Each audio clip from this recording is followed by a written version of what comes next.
We're so excited to see you here at the last Segue reading of our Segue Reading Series season with Wendy Trevino and Galina Rymbu. Amazing! Woo! I am also just wanted to let everybody know before we start the reading. So this is our last reading. This is the last reading Tasso and I will be hosting in this sequence, and Segue will be taking a break after this week. We'll be back in October. Brought to you in collaboration with Artist Space and happening both online and live in person at Artist Space in Lower Manhattan. James Sherry, founder of the Segue series, would welcome your feedback on this plan as he's trying to think through the right way to make it happen. Live and online from Artist Space. So get at James if you have thoughts about that, and we hope to see you in person in October when yet more phenomenal excitement will be making its way to you. Do we have other announcements before the reading begins, Tasso? I don't think we do. Is anyone reading next week? No, because we're this is not only is it the last of the season, it's the last of Ian and Tasso doing it together. Ever. This really puts a terribly sad spin on things, but I think we just have to move forward. That's the only way. Okay. It also puts a happy spin on things because I'm very excited about the reading that is about to begin. And I'm about to shut up and let Tasso get it started. Right.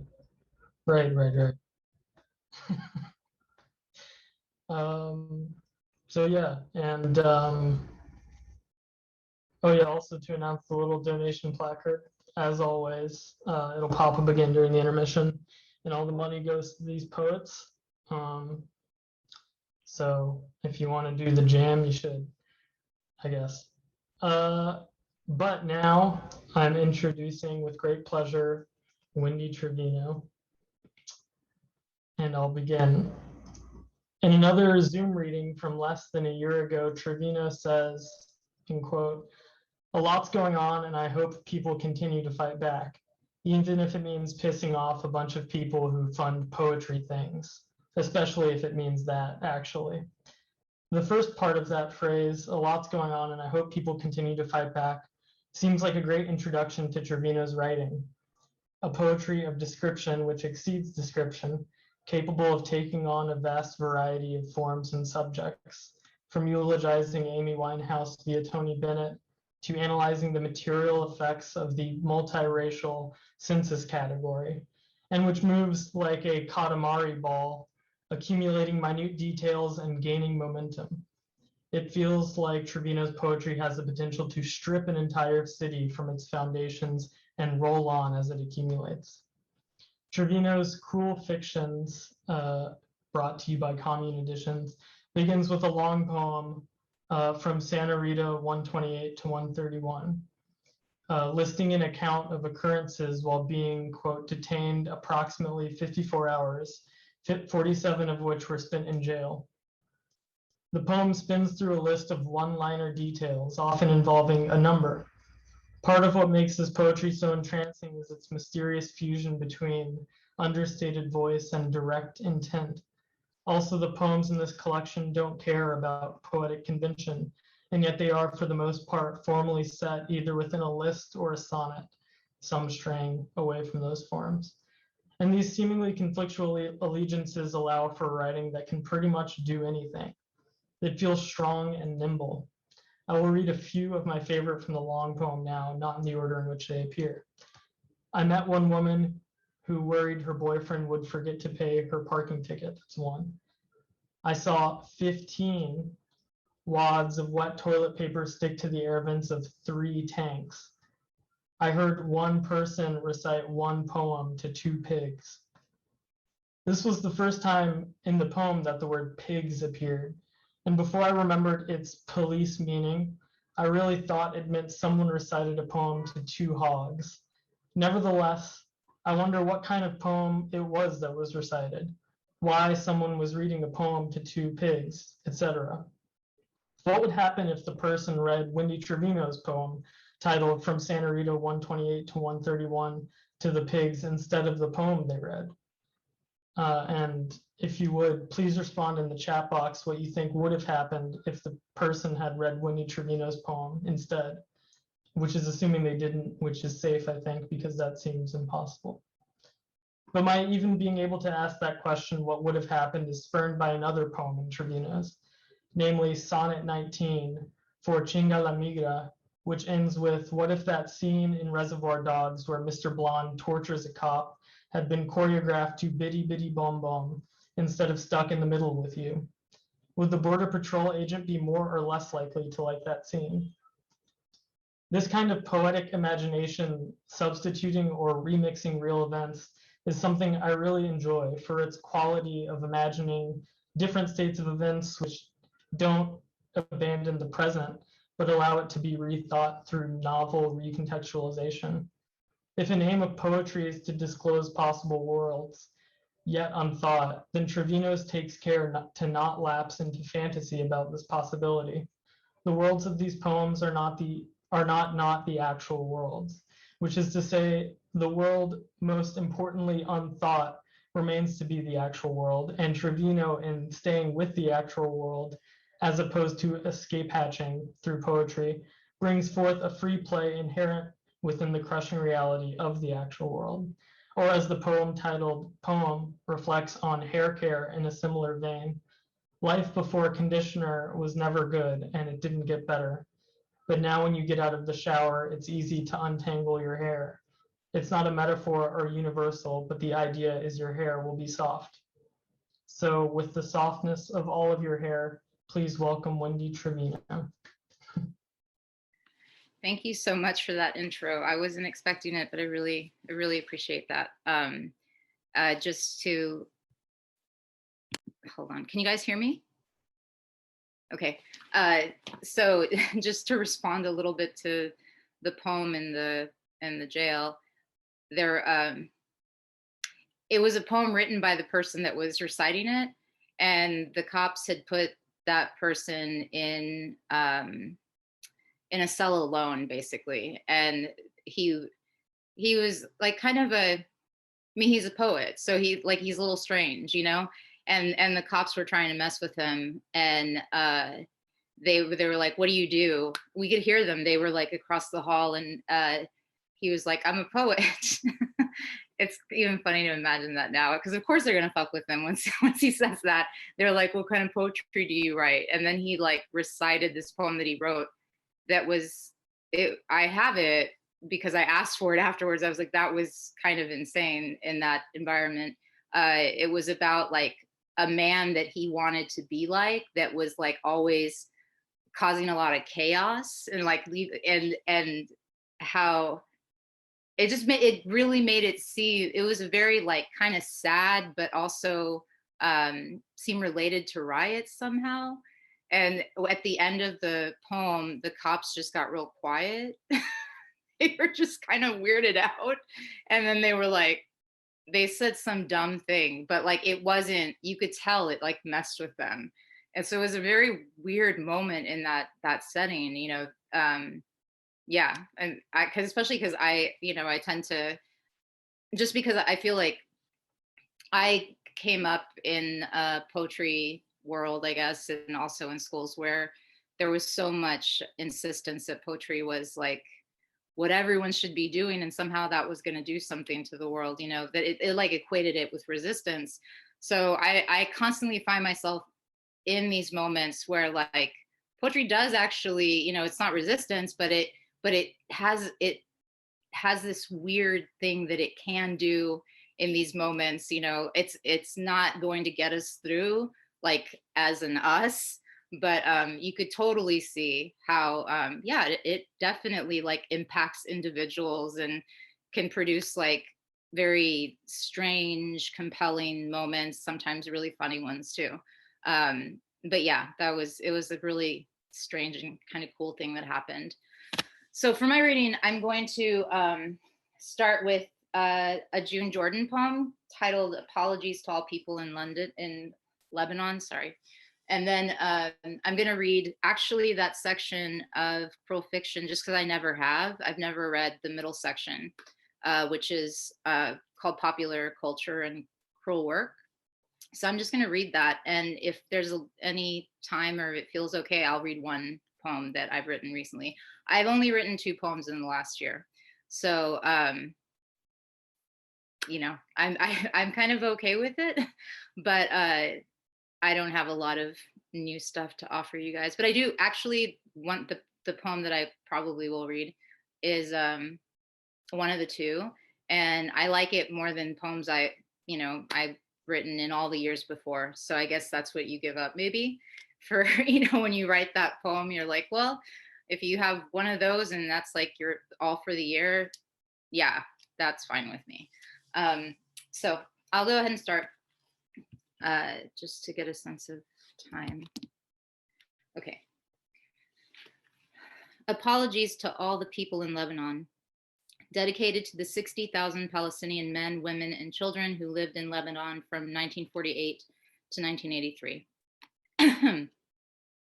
I didn't know and nobody told me, and what could I do or say anyway? They said you shot the London ambassador, and when that wasn't true, they said, so what? They said you shelled their northern villages, and when UN forces reported that that was not true because your side of the ceasefire was holding since more than a year before, they said, so what?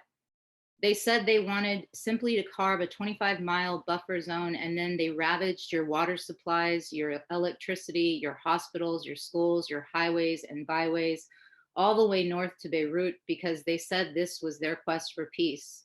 They blew up your homes and demolished the grocery stores and blocked the Red Cross and took away doctors to jail, and they cluster bombed girls and boys whose bodies swelled purple and black into twice the original size and tore the buttocks from a 4-month-old baby. And then they said, this was brilliant military accomplishment, and this was done, they said, in the name of self-defense. They said that is the noblest concept of mankind. Isn't that obvious? They said something about never again, and then they made close to 1 million human beings homeless in less than 3 weeks, and they killed or maimed 40,000 of your men and your women and your children. But I didn't know and nobody told me, and what could I do or say anyway? They said they were victims. They said you were Arabs. They called your apartments and gardens guerrilla strongholds. They called the screaming devastation that they created the rubble. Then they told you to leave, didn't they? Didn't you read the leaflets that they dropped from their hotshot fighter jets? They told you to go. 135,000 Palestinians in Beirut. And why didn't you take the hint? Go. There was the Mediterranean. You could walk into the water and stay there. What was the problem? I didn't know and nobody told me, and what could I do or say anyway? Yes, I did know it was the money I earned as a poet that paid for the bombs and the planes and the tanks that they used to mass.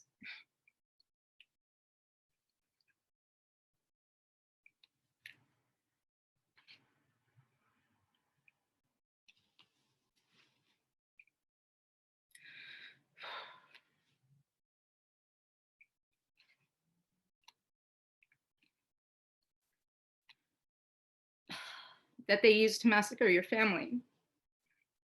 But I am not an evil person.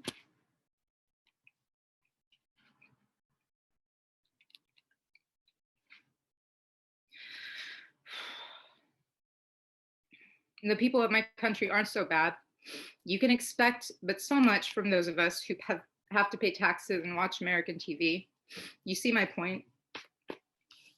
I'm sorry. I really am sorry.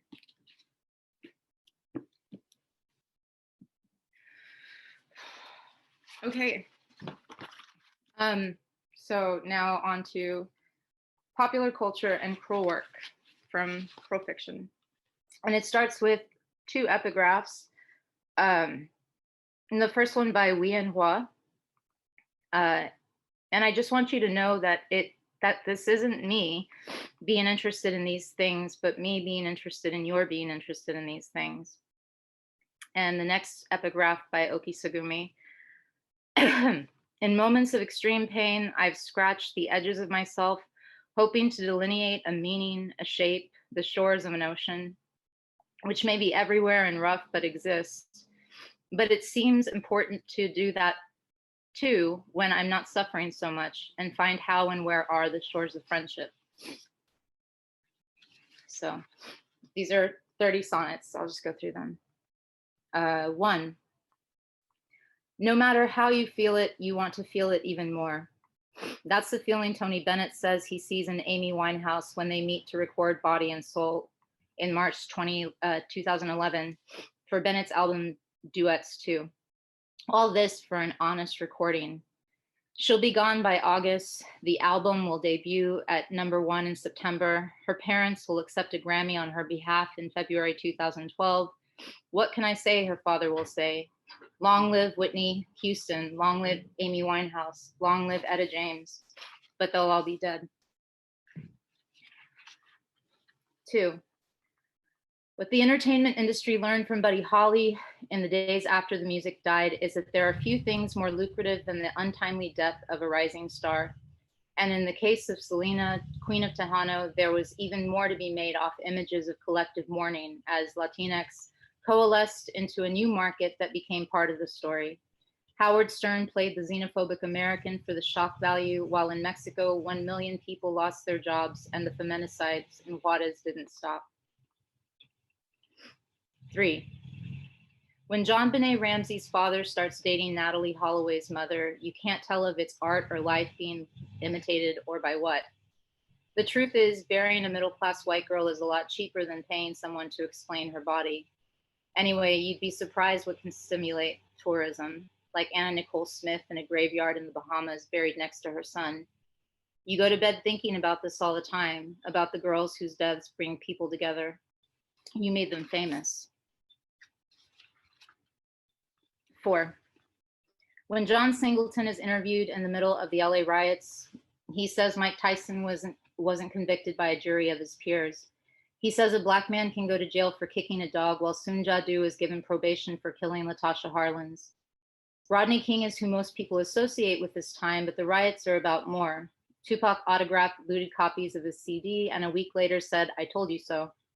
Latino men between 18 and 24 accounted for 30% of people arrested. 5. Tuco joins the Sinaloa cartel, kills Blondie, and there's no epic final duel. No angel eyes. The invisible hand of the black market makes it hard to tell where all that Confederate gold goes.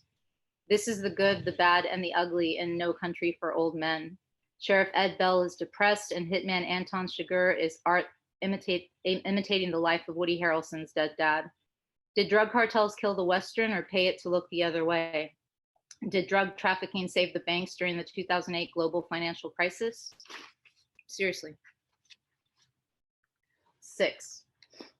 What if popular culture is no more than me being interested in your being interested in these things that you're interested in my being interested in? Except you and me are interchangeable and so many, and making things interesting enough that capitalists pay each other to sell us back these things. What if it's music that's behind the music and we are just walking around with that Cranberries song stuck in our heads?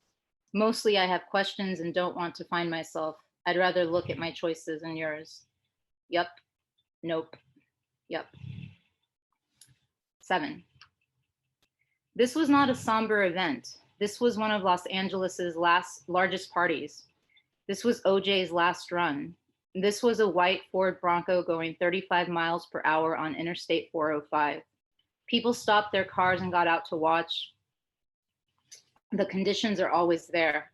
Thousands might up and block a highway or riot in front of a suspect's house just to stop an arrest. On June 17th, 1994, you could see that happening. The 95 million Americans watching it all unfold on TV could see that happening. A lot of us did. 8. You might have to be driving in Texas under a wide blue sky with a hard white cloud here and there to actually hear Tom Petty. There might need to be something you're done with. You might want to finally be ready to see where your life is going and brave enough to go through it. You might try admitting you were wrong. You don't grow out of good music. You become aware of another you, not just surviving, but becoming still more distinct and hard to read. It gets hard to say if that's you in the past or future. Tom Petty sings the future was wide open, and that helps. 9. Aboard the Planet of the Apes, about the Planet of the Apes, according to the Planet of the Apes, across from the Planet of the Apes, across the Planet of the Apes, after the Planet of the Apes, against the Planet of the Apes, out of the Planet of the Apes, outside of the Planet of the Apes, over the Planet of the Apes, owing to the Planet of the Apes, past the Planet of the Apes, as of the Planet of the Apes, atop the Planet of the Apes, barring the Planet of the Apes, because of the Planet of the Apes, before the Planet of the Apes. 10. I was in a vintage clothing store in Valencia called Schauplatz when I found out Michael Jackson had died. I started crying. Oh, honey, don't cry. Prince is still alive, one of the men who ran the store said. From my apartment on 25th Street, you could hear cars honking and blasting Beat It until it got dark. It was like when El Salvador beat Mexico in a World Cup qualifier days later, or when the Giants won the World Series the next year, except we felt bigger while sharing this loss. Josh said he thought it would go down, which is more or less what I mean. 11. For the Jive Young Kings. What killed Prince likely also killed Pittsburgh folk hero Danny Montano less than a month after he was acquitted on 39 counts of vandalism. He wrote Asia, Brown Eyes, Space Boy, and MF1, MF as in Mad Fresh, Moonlight Fiend, and Motherfucker. That halo that forms around the moon before bad weather comes, he called the circle of protection.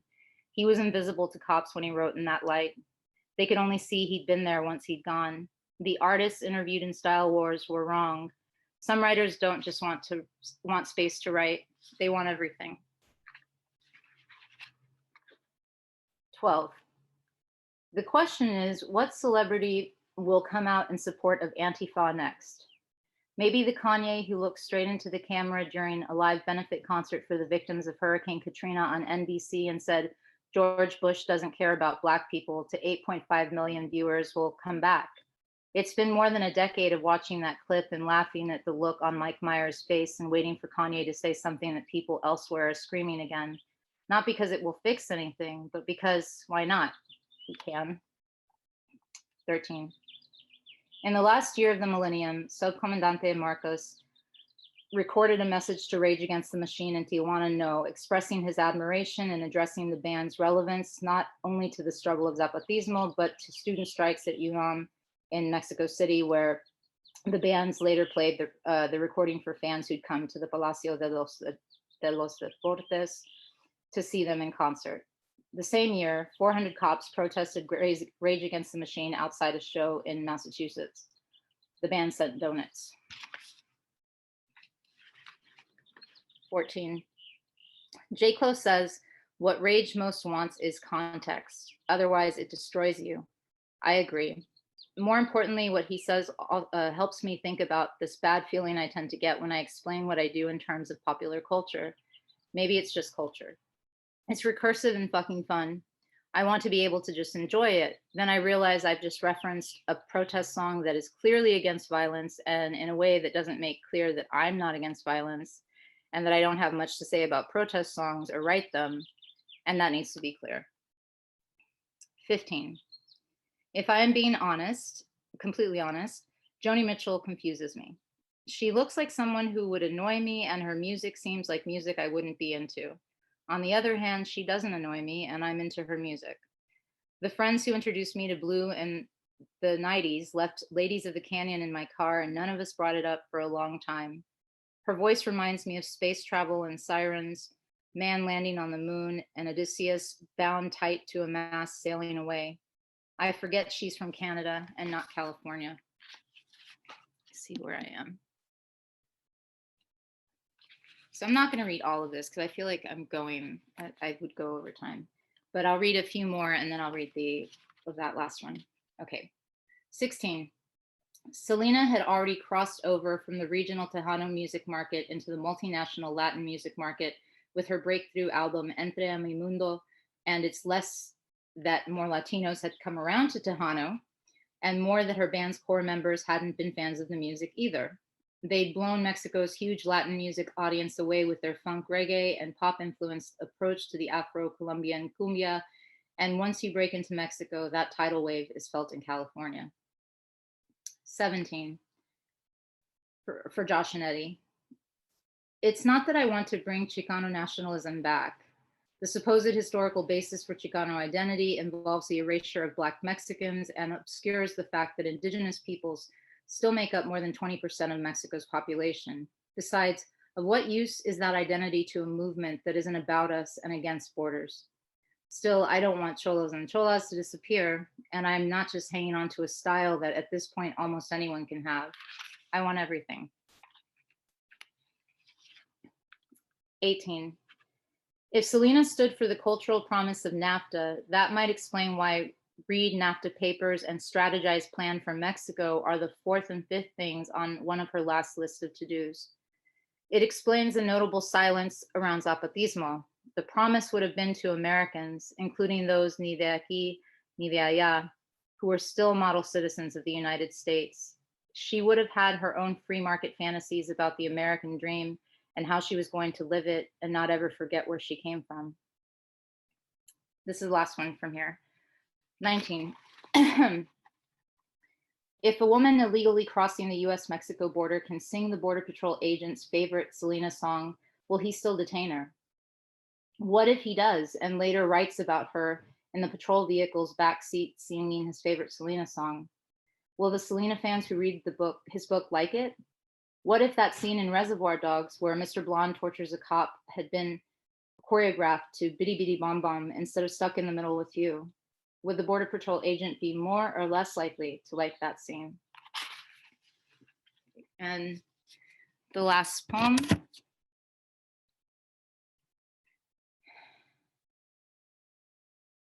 I have to read it from here. Okay. So this one's titled, When You Hear People Say Burn Down the American Plantation. And it's dedicated to the Revolutionary Abolitionist Movement, or RAM. They're in New York. Look at it this way. Sometimes you have to burn things down to rebuild. This is where the quick trip that belonged to the man who called the cops on Mike Brown used to be. The precinct that deployed the cops who murdered George Floyd used to be here. And over here, there used to be a Target. And over here, there used to be a CVS. And over here, there was a corner store that sold cans of soda for $1 a pop and white t-shirts for $10 each. A building where slave traders sold slaves during the Civil War once stood here. That used to be the deli where Latasha Harlins was murdered by Sun Jadu. That used to be a Mercedes-Benz dealership. The Wendy's where Rayshard Brooks was murdered by cops used to be here. This used to be the center of the world's automotive industry. And when the marches turned into riots, the cop cars were parked here, here, here, here, here, here, here, here, here, here, here, here. Thank you.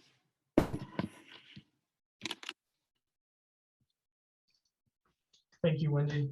What a perfect trio of poems you read for us.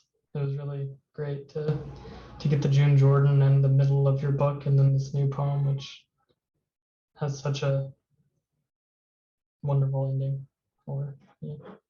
So thank you. You sound out in the chat, and we're going to take a little bit of a break, about 5 minutes, listen to another song, and we'll be back with Ian introducing Galina and Helena.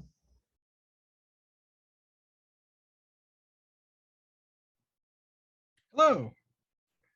That was amazing, Wendy. Thank you so much. Yeah, I left me feeling slightly unprepared to talk in front of people, but that was really an extraordinary thing to hear. I have the great pleasure of introducing Galina Rymbu, who will be reading with her translator, Helena Kernan. Galina is coming to us from Lviv, Ukraine right now. So among other things, it's really late at night. So you've got to really send caffeinated, intensely welcoming energy her way. Yeah, okay, nothing. I'm gonna start reading this introduction, sorry. What if poetry's role in social movements, in artistic consumption, in pleasure, in the development of understanding, was primarily to fight back the compacting and flattening force constantly being exerted by domination in its various forms, patriarchal, capitalistic, military, leaving room for the felicitous subtleties of intellectual production to do their thing? This question emerges for me in reading Galina Rymbu's work. I think part of what makes Rymbu's work so exciting is its ability to seemingly improvise new forms of language adequate to the description of the elusive phenomena that constitute being in all its political and intimate dimensions. In the translation of Sex is a Desert credited to Joan Brooks, she writes, "In the garden of atavisms, lifting my skirt, leaning on the barbed wire fence, barely discerning a face in the wilds of bloody tears, I, weeping, will say, look at what we were struggling for, marching naked past parliaments, penetrating the offices of government with phalluses. No, there's nothing here. Sex is a desert." Rymbu was born in 1990 in the Siberian city of Omsk, also the hometown of Soviet punk legend Yegor Letov, and is the editor of the journal F Pismo, meaning F letter or F writing, which publishes, in Rymbu's words as translated by Ainsley Morse, texts that work with, problematize, or analyze queer and feminist poetics. Rymbu traces some of her political community's origins to the movement that coalesced around the Ukrainian phrase "Я не боюсь сказати," meaning "I'm not afraid to say it," which spread from Ukraine to Russia and Belarus in 2016, in Morse's estimation echoing Me Too in America. Eugene Ostashevsky, who is right now on an airplane, hi Eugene, writes of how Rymbu's work, quote, emerges out of a network of informal seminars and self-education groups where the ideas it articulates develop in the give and take of discussion. Her writing consistently discovers new ways of embodying political experience across its shifting spectrum in all its Mandelbrot dimensionality and with the urgency of revolutionary struggle. In fact, her language reveals a revolutionary dimension threaded through every fiber of our experience and surges in perpetual hot pursuit of it. In Valjana Mort's translation of Summer, Gates of the Body, she writes, "Laughter of the past in a gray sandbox, already outsiders, though still kids, signed up for the Slavistics Club at a local community center. We took part in the Solstice Festival, took part in the Bolotny protest, but kept to the margins, ignorant of the cause, not knowing about Tiananmen. In the future or in the past, we supported the protests of long-haul truck drivers, ourselves too. We rushed someplace in dark vans, watered ourselves with red Krasnodar wine, swallowed fire in night parks, covered the asphalt with a carpet of sunflower shellings. We also counted small change, also used real mail." Rymbu's pursuit of the subtle distinctions on which systems of power hinge extends so far as neologistically emphasizing women's work in the arts through the use of words like poetka, poetess, kuratorka, curatrix, создательница, creatress. Morse has written that these words are less jarring in the original Russian, noting, quote, "These usages, which have raised great controversy in Russia, where they are known as feminatives, challenge me personally as an English speaker. But if they are hard to accommodate in English, they nonetheless stand as a potentially instructive example of language pressurized by political commitment, bending to the needs of communities struggling for change." Speaking of that struggle for change, Rymbu's work inevitably also raises ancient questions about how poetry can or should or must relate to the fight to radically reconstruct our systems of living. In a recent interview, the American poet Marie Buck said, "How can good agitprop gather people together around a politics even as this involves a lot of risks? I'm interested in modes that don't involve endless differentiation of critical ideas to get to the most radical rhetorical position. I feel interested in thinking about how we win." A lot of ellipses in that, incidentally. I love this, and it seems to me Rymbu's thinking rhymes somewhat when she says, "Politics is not just political technology or protests, but it's about what we feel. What is it that forces us to go out and protest? What is the effect of injustice and violence?" Galina Rymbu lives in Lviv, Ukraine, where she has stayed up late into the night to join us today. She's the author of 3 books of poetry in Russian and has been translated into English, Latvian, Dutch, Swedish, and Romanian. Her book, Life in Space, that's in Russian space like the dimension, not the place that most of the universe is, was published in the US last year by Ugly Duckling Press and After Hours Editions, with Russian originals facing translations credited to Joan Brooks, Helena Kernan, who joins us today, Charles Bernstein, Kevin M.F. Platt, and Anastasia Osipova. She is the editor of F Letter, New Russian Feminist Poetry, an anthology published by Isolari and translated by Eugene Ostashevsky, Ainsley Morse, Alex Karsavin, Helena Kernan, Kit Eganton, Valjana Mort, and Kevin M.F. Platt. It is already Sunday where she is, and she has stayed up into the weeest hours to bring us poetry. Plus, she is the absolute final valedictory reader in this season's Segue Reading Series lineup. So please go all the way fucking crazy in your homes as you stand up and beam luminous energy to Ukraine in welcoming Galina Rymbu and her translator, Helena Kernan.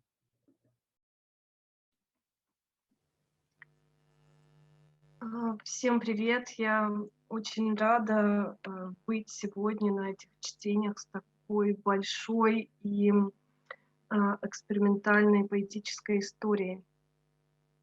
Hi everyone, I'm really glad to be at this poetry reading today with such a great experimental history. Мы с Хеленой прочтем 3 поэтических текста. We're going to read 3 poems today, 3 poetic texts. И первый — это фрагменты из цикла «Лишенные признаков». The first one is called Fragments from the Cycle Stripped of Signs. Вокруг этого текста есть история. Дело в том, что цикла, откуда взяты эти фрагменты, не существует. And there's a story behind this poem. The cycle from which these fragments are taken doesn't actually exist. Это фрагменты, найденные уже в новом посткатастрофическом мире.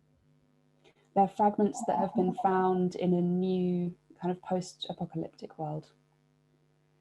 Произошла планетарная катастрофа. Some kind of planetary catastrophe has taken place.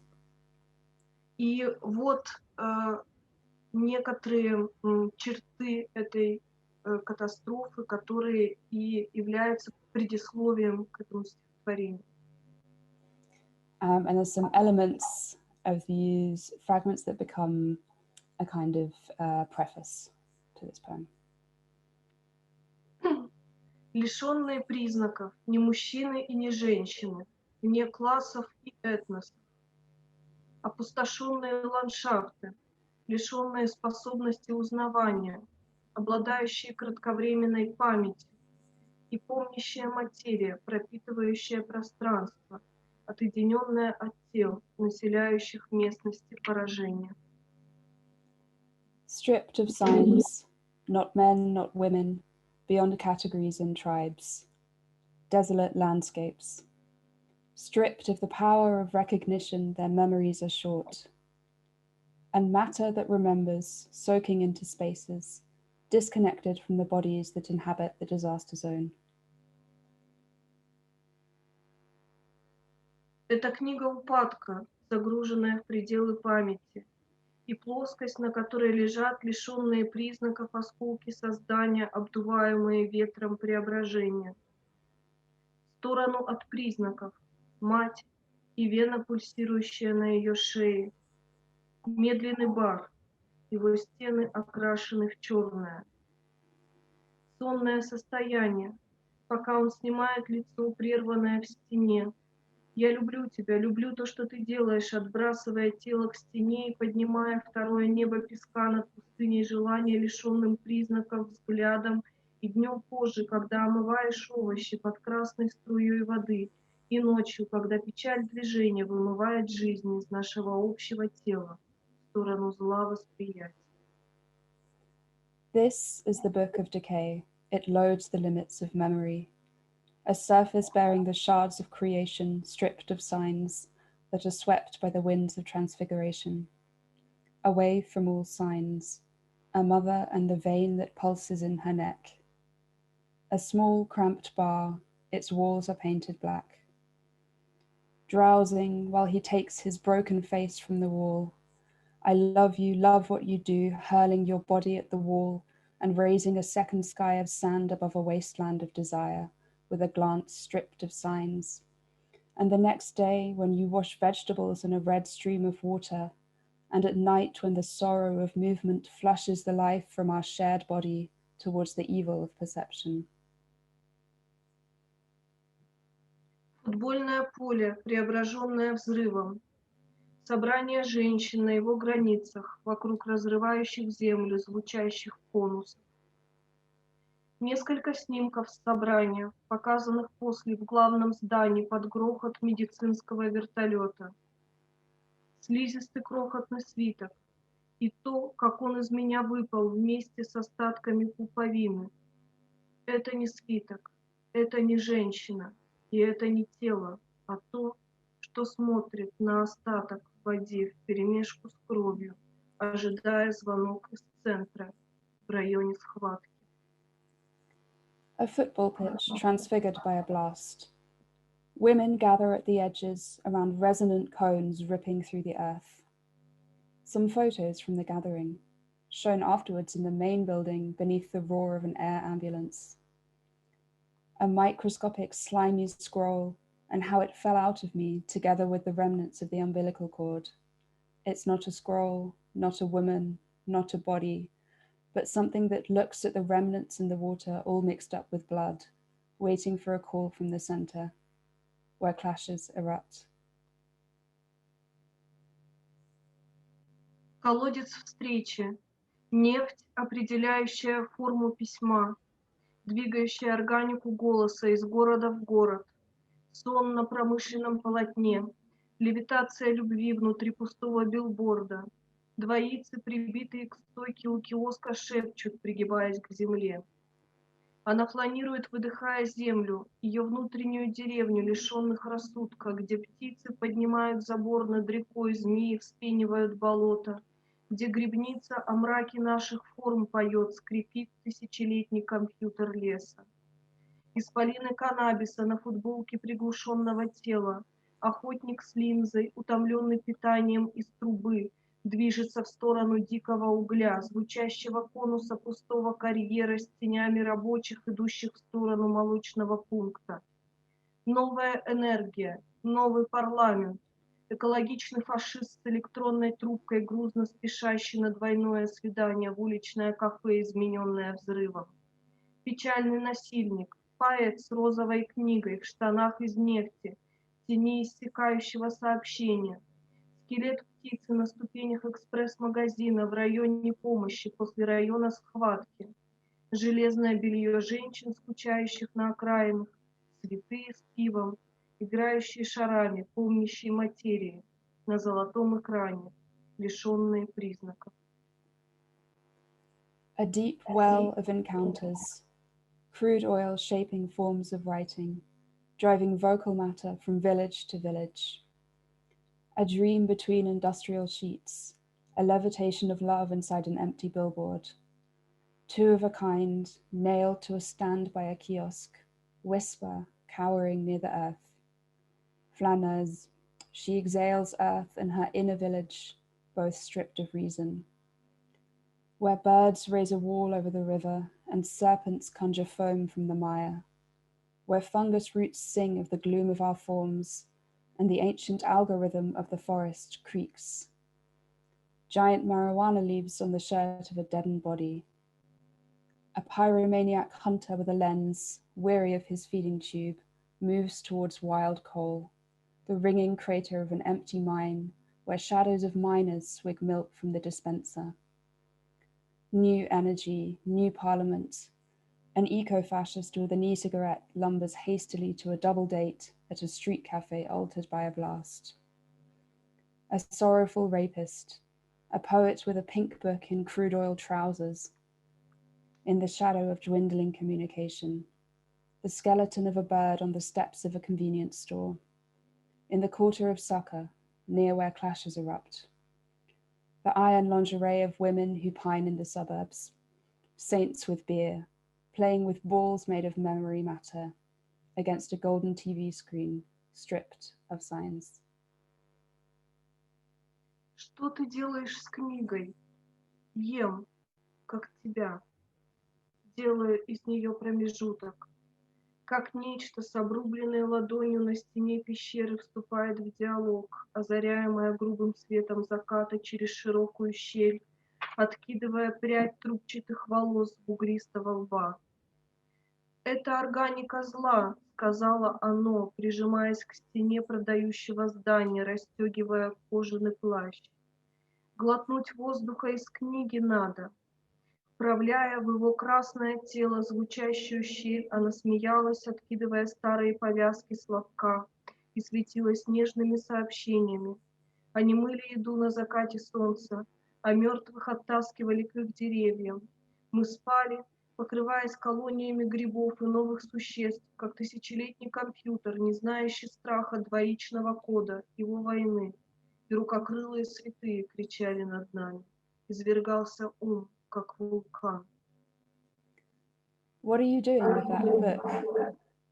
Eating it like I eat you, making it empty space, like something with a severed palm on a cave wall that strikes up a dialogue, illumined through a gaping crack by the vulgar light of sunset, brushing a curled lock of hair from a bumpy forehead. This is the stuff of evil, it said, nestling against the wall of the building, peeling off a leather coat. We must sip air from the book. Laughing, she inserted a resonant gap into his red body, casting old bandages from her pubis, and she was radiant with tender words. They washed food in the setting sun and dragged the dead to their trees. We slept, covered in camps of mushrooms and living creatures, like the ancient algorithm, oblivious to the dreaded binary code and its wars. And sacred Chiroptera cried above us, and like a volcano, a mind erupted.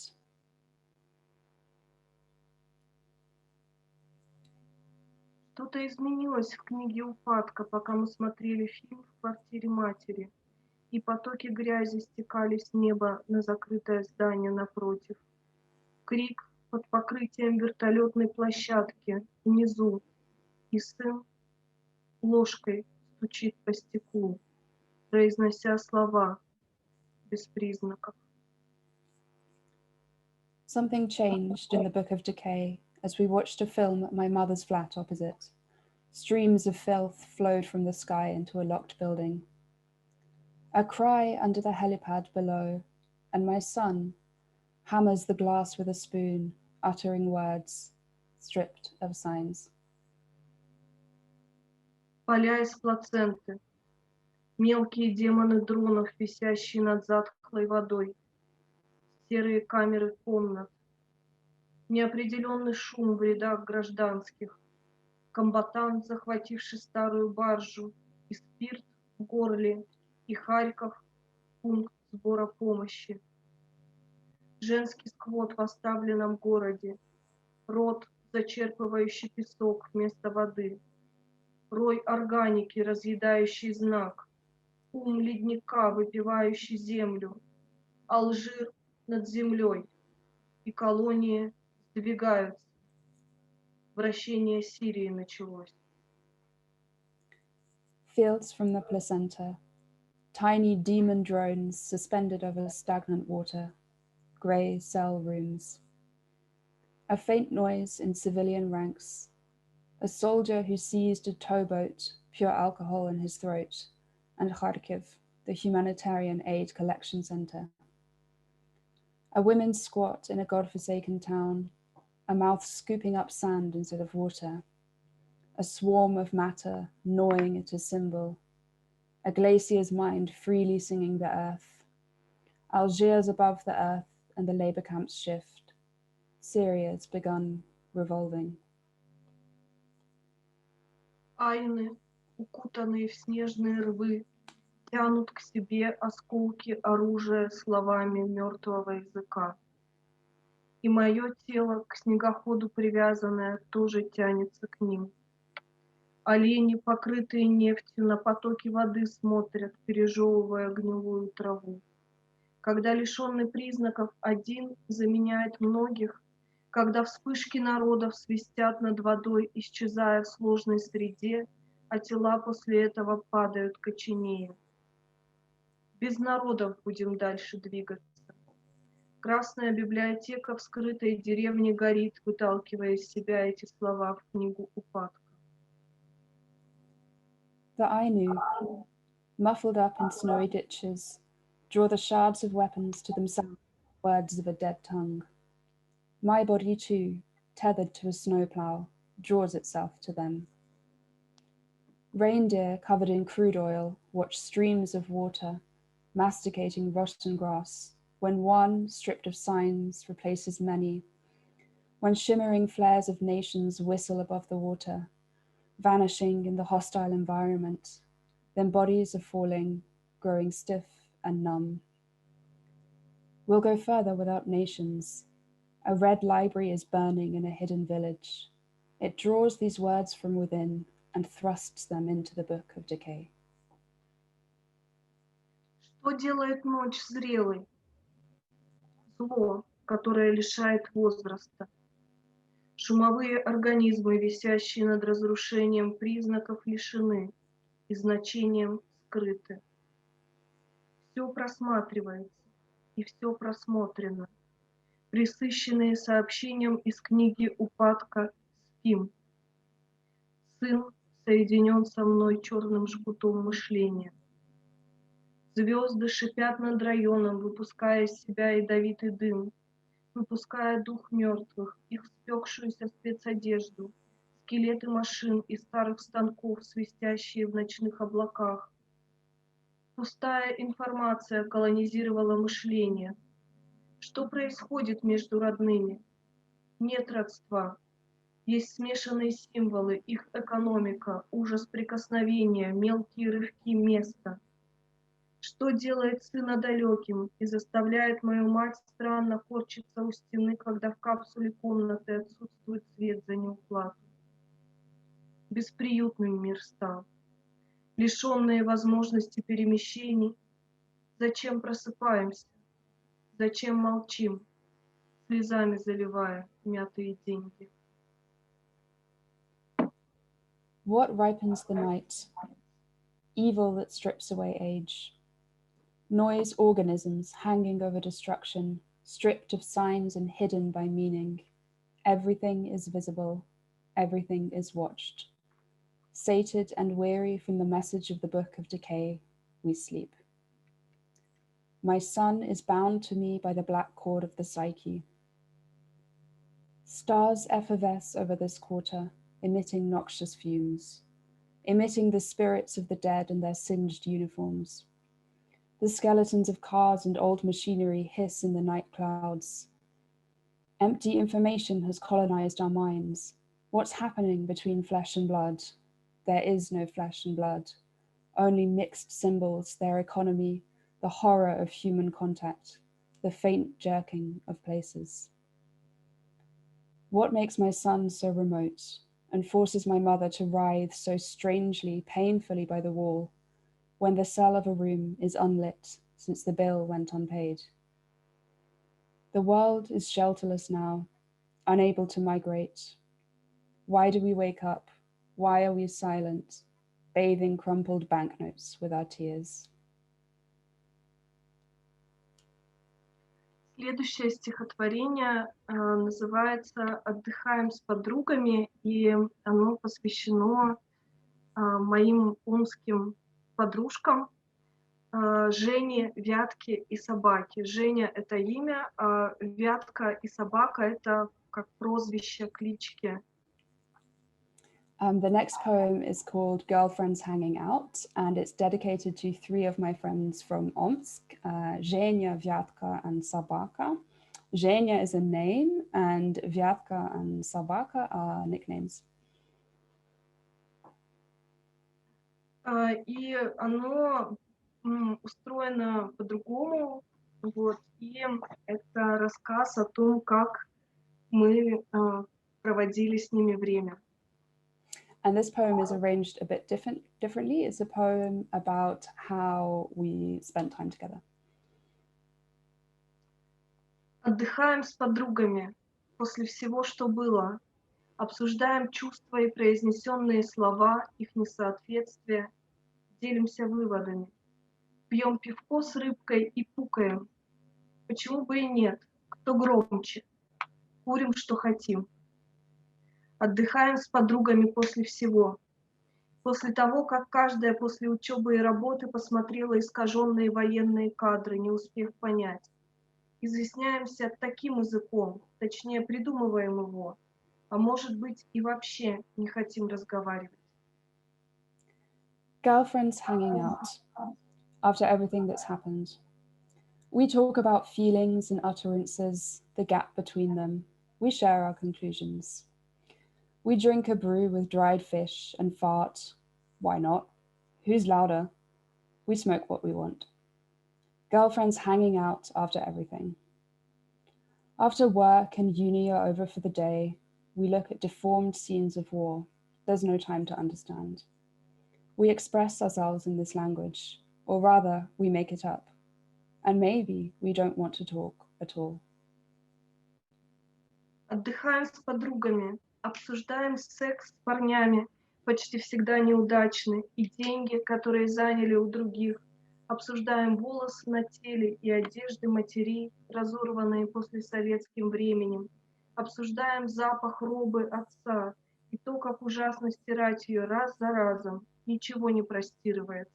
Лица, своего изъяны, потерю координации в событиях, ускользающий возраст. Обсуждаем минусы обучения в районном ПТУ на цветоводок и поварих, минусы моего обучения на учительницу русского языка и литературы, стихи. Они говорят: да забей. Girlfriends hanging out. We talk about sex with guys. It's nearly always disappointing. And money that we've borrowed from other people. We talk about body hair and our mother's clothes, ripped by post-Soviet time. We talk about the smell of our father's overalls and how awful it was to wash them over and over again, but the grease was set in. The flaws of our faces, losing track of events, age that's slipping away. We talk about the downsides of the district technical college, where we're studying to be florists, gardeners, the downsides of my course to become a teacher of Russian language and literature, and poetry. They say, just forget it. Отдыхаем с подругами, ночью катаемся с ледяной горки, сцепившись, бегаем в плюшевых тапках, а над нами взрывается дым из труб заводских, с неба стекает сперма наших друзей, парней, ядовитая, вонючая, злостная. Курим в подъезде, продумывая пути отступления отсюда, но некуда, раскалываем язык на прямые и непрямые формы несоответствия, обличаем невозможности любовного выражения, каждый миф, когда они расстегивают свои спортивки и достают оттуда ножи, чисто чтобы понтоваться, а не бунтовать. Надо вместе изловчиться, хватит въебывать на чужих и ебаться, как чужие, не чувствуя ничего. Girlfriends hanging out. At night, we tumble down an ice slide, arm in arm. We run in fluffy slippers. And above us, smoke from factory chimneys bursts. The sperm of our friends, guys, trickles down from the sky, poisonous, fetid, spiteful. We smoke in the stairwell, thinking up ways to escape, but there's nowhere to go. We cleave language into straight and crooked forms. Out of balance, we denounce the limits of expressions of love, every myth. When they take off their tracksuit bottoms and reveal their knives, purely to boast, not to rebel. Girls, we need to band together.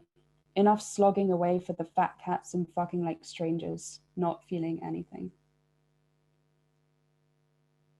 Отдыхаем без музыки, потому что по-прежнему музыки нашей нет, и классы не существуют, но есть богатые мудаки, про которых мы знаем, что они делают с женщинами, да и с парнями. Музыку мы найдем, и пиво выпьем наше, дешевое, жидкое, горькое, зароним свои зерна раздора в мертвый язык. Hanging out without music, because, as before, our music doesn't exist, and class doesn't exist. But there are rich assholes. We know about them, what they do to women, to guys too. We'll find music and drink our beer, cheap, liquid, bitter. We'll plant our grains of discord in a dead language. И еще одно стихотворение называется «Роза». И оно устроено как аллегория войны, We're going to read one more poem called The Rose, and it's written like an allegory of war. и это текст, который мне было сложно написать, и получилось так, что поэзия, которая пишется на русском и украинском языке в последнее время, она затрагивает тему войны. So it was a poem that was difficult for me to write, and the poetry that I've been writing recently in Russian and Ukrainian brings me back to war a lot of the time. И несмотря на то, что мы живем в ситуации войны и военной агрессии, очень сложно найти язык для этих переживаний, связанных с войной.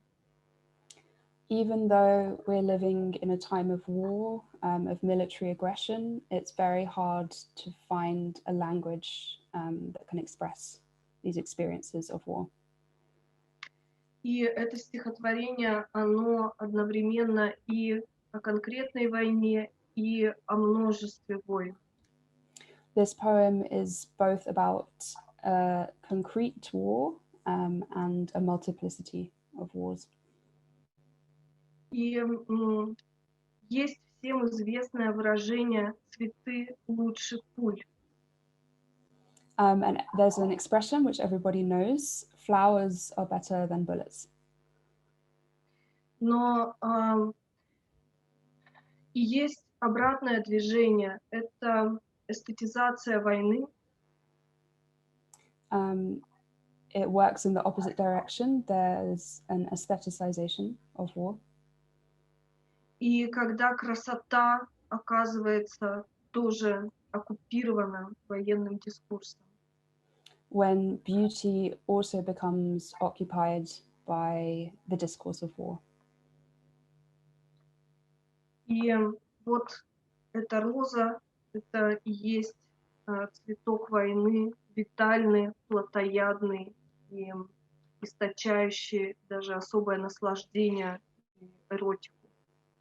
So this rose is a flower of war.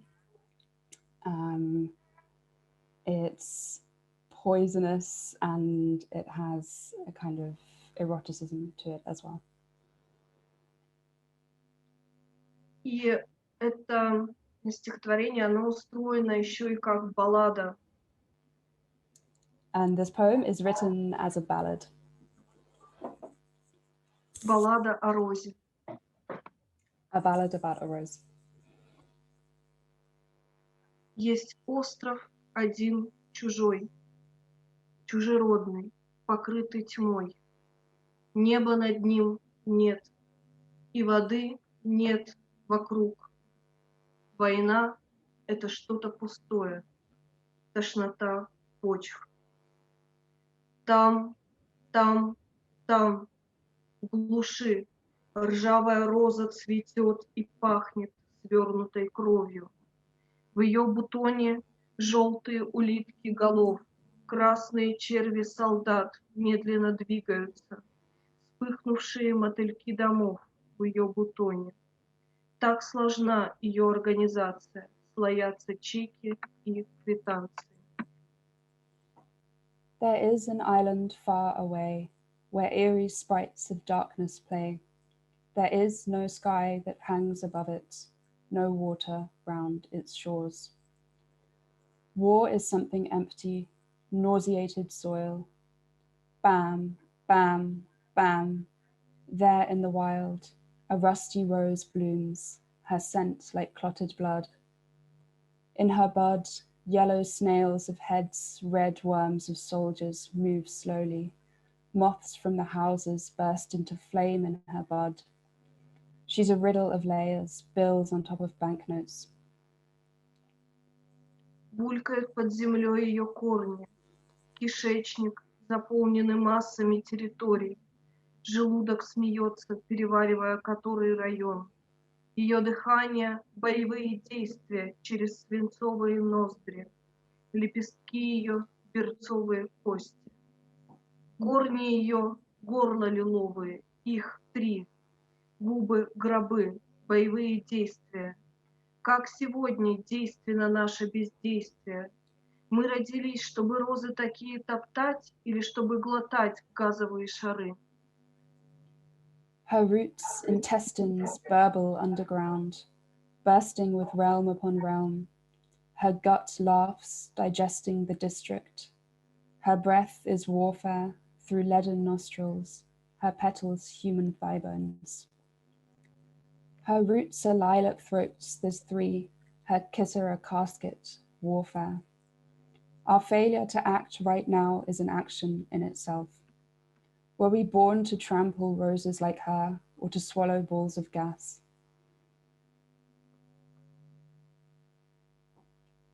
Из-под земли ее образ идет, и виден только лишенным, а вокруг стерегут другие цветы, бессвязные лютики погранцов, цинковые коробочки колокольчиков. Рядом спит садовник, склеенные глаза, закутанный в рясу, на икону спустив перед сном, и даже во сне желание ночи, желание розы, он вонзает шипованный огнестрел. Рядом сферу безликую держит мальчик седой. Каждую ночь он наклоняется к ней безоружно дырявым лицом. Его внутренний храм раскален и укрыт паранджой зараженной. Сердце его в Курдистане, а в сердце ездит колотая челюстная кость. From under the earth, her image emerges, seen only by the poor, and other blooms watch over her, rambling buttercups of border guards, zinc bowls of bluebells. Beside them sleeps the gardener, eyes pasted shut. Shrouded in a cassock, he bowed to an icon before bed, and even in his sleep, in the desire of night and the desire of the rose, he jabs a thorny gunshot wound. Beside him stands a wizened boy. He holds a faceless orb each night. He bows to her, defenseless, with a face full of holes. His inner shrine is fiery, sheltered by a blighted burqa. His heart's in Kurdistan, but in his heart a broken jaw travels back and forth. Розу держат еще любовники, русские в золотых цепях, в зловонии газовых одеяний, припудрены радием. Он прислоняется к ней червивым виском и говорит: «Помнишь парадный рассвет над Кремлем? Скоро, скоро проснется садовник, кончится ночь». Она молчит. Ее ноги покрыты мхом похоронных венков. На талии крепкой бриллиантовый противогаз. Лона едят жуки бредовые, груди гранаты дрожат от волнения. Скоро проснется садовник. Он знает, роза везде, но растет под светом слезливых созвездий. Их вытирает с неба, с лица твоего тусклого солнца гнойный платок, освобождает в нас небритых животных. Lovers still bear roses, Russians in golden chains, in the stench of vapor vestments, reduced to dust by radium. He leans towards her, maggots in his temples, and says, "Remember the ceremonial dawn over the Kremlin. Soon, soon the gardener will wake, the night will be over." She's silent. Her legs are covered with the moss of funeral wreaths, a diamond gas mask round her solid waist. Delirious beetles eat her womb. Her pomegranate breasts tremble with agitation. Soon the gardener will wake. He knows the rose is everywhere, but she grows in the light of weeping galaxies. She wipes tears from the sky and from your face, the septic shawl of the lusterless sun. She frees the unshorn animals within us. Для розы нет слов и нет разницы, только для не имеющих голоса ее образ есть. На вопль не оборачивается победитель, тает в бронированных декорациях. В клетке свой птичий язык он держит и удобряет розу его старой кровью, телом матери, газовыми шарами. Хорошо, если твоя мать далеко, в огне, или с черным пакетом на голове на окраине города ходит. Черным капает ее место, откуда ты появился, бредовый солдат. Костяной розы жених, маленький, одаренный дорогой груз в прочной упаковке, разорван на столько частей, сколько ночей еще будет длиться эта война. Каждую ночь она будет тебе новобрачной. На заброшенной базе быстро будет останки твоей иметь взрывной молодой волной, заселит в то, что было горлом твоим железных жуков. Они будут жужжать там, там, там. For the rose there are no words, no differences. Her image exists only for the voiceless. The victor doesn't turn around at the sound of a blood-curdling cry. He melts in armored decorations. In a cage he clings to his bird language and nourishes the rose with his old blood, with the body of his mother, with balls of gas. Better that your mother is far away in flames or with a black bag over her head. She walks on the edge of the city, this place where you appeared, trickles with black, a raving soldier. Bridegroom of the rose of bones, a small gifted precious load in a robust package. He's torn into as many pieces as nights. This war will go on. Each night she will be your bride. At an abandoned military base, your relics will soon become an explosive wave of youth. Steel beetles will occupy what was your throat. They'll buzz. Bam, bam, bam.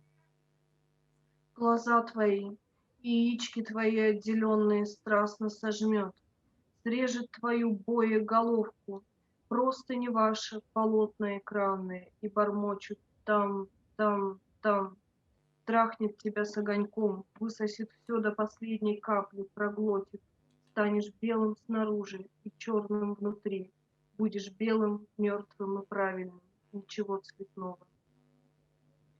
Hot-headed, she'll squeeze your eyes and testicles one by one. She'll slice off your war head. Your sheets are screen wipes and they murmur, bam, bam, bam. She'll screw you with a tiny flame, suck everything dry to the very last drop she'll swallow. You'll be white without and black within. You'll be white, dead, proved right, drained of color. Умер не значит отлучился. Снова лежишь в самолете, а она жует твою голову вялыми губами и шепчет там, там, там. Я разрежу тебя, как луковицу, на неровном столе руины. Там, там, там, в Сирии, роза Сирии, там, там, там. You've died, but you're still here. Again you lie flat and she chews your head with faded lips and whispers, bam, bam, bam. I'll cut you open like a bulb on the rickety table of ruins. Bam, bam, bam, in Syria, the Syrian rose. Bam, bam, bam. Ее тонкая черная шея змеится, у нее арсенал ароматов сложен, как лента сети, что смотришь перед уходом бессвязным, пылает красной пропажей. А каков на запах твой страх, бинт, моча или порох? Еще книга в ней есть. Перевернут автобус на границе Донбасса, как пустая страница. Эта книга давно течет, и читатель ее книжный клещ, присосавшийся к снятой коже букв. Он сосет горючее из ее переплета. Her delicate black throat coils, her complex arsenal of aromas, like the web feed you watch before you disappear without a trace. She's ablaze with scarlet loss. What does your terror smell like? Bandages, urine, or gunpowder? Another book. The books in her, there's a bus overturned on the edge of Donbass, like an empty page. This book's been leaking for years, its reader a literary tick that's latched onto skinned pelts of letters. It sucks heat from the spine of the book.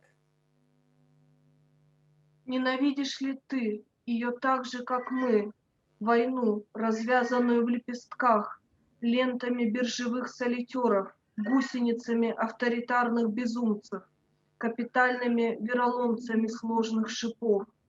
Что чувствуешь ты, садовник, срезая во сне Сирии шип, Афганистана лишний листок, поливая ядом стойкие стебли Донбасса, культивируя кислый запах лепестков Чечни? Do you loathe the book as much as we loathe war? Unleashed in petals, with ribbons of stock market tapeworms, with caterpillars of unhinged tyrants, with monumental turncoats of knotty barbs. What do you feel, gardener, when you prune in your sleep the thorn of Syria, the dead leaves of Afghanistan, pouring poison on Donbass's rigid stems, cultivating the sour odor of Chechen petals? Сортовая роза и выломок, выродок из нее, бомба, железный жук с красными крыльями, зарывшись в холку зверя дрона, на всю чащу жужжит. Радий, взрывная роза, роза афазия, роза контузия. An exquisite rose. From her chest emerges shrapnel, a mutant monster, a bomb, a steel beetle with scarlet wings, embedded in the body of the mini drone beast. Into the thicket it buzzes. Radium, explosive rose, rosa aphasia, rosa contusia. Там, на танцполе войны, где играет черная техно, мы танцуем все, мы согласны. Сортовая военная роза, ее проекция. Ее звук ломает кости танцующих железными битами. Ее звук зашивает глаза и кладет на них одногривновые монетки с притворной скорбью. Черная, черная техно для белых красивых тел. И диско-шар цвета хаки. И цвета хаки жидкое дерьмо, в котором танцуют. Булькающее болото танцпола, глухое пиво из глоток фонтанчиками. Bam, bam, bam. On the dance floor of war where black techno plays, we all dance, we all concur. An exquisite war rose, her projection. Her noise breaks the bones of the dancing with steel beats. Her noise stitches up eyes and places a 1 hryvnia coin on the eyelids with a hollow show of grief. Black, black techno for beautiful white bodies, and a disco ball the shade of khaki, and shades of khaki, they dance in liquid filth. The simmering bog of the dance floor, blind beer spurts from the throat like a fountain. Спасибо, кажется, мы закончили. That's it, thank you. Wow, that was fantastic. Thank you so much. So, But it's so amazing to hear both of you side by side, and I feel it was a real gift that you both tuned in for this, and it feels very special that we got to witness this reading. Sorry, go yeah, on. can everybody in their home, even though we won't see you, just stand up and go crazy one more time? We'll feel it, we'll know it's happening.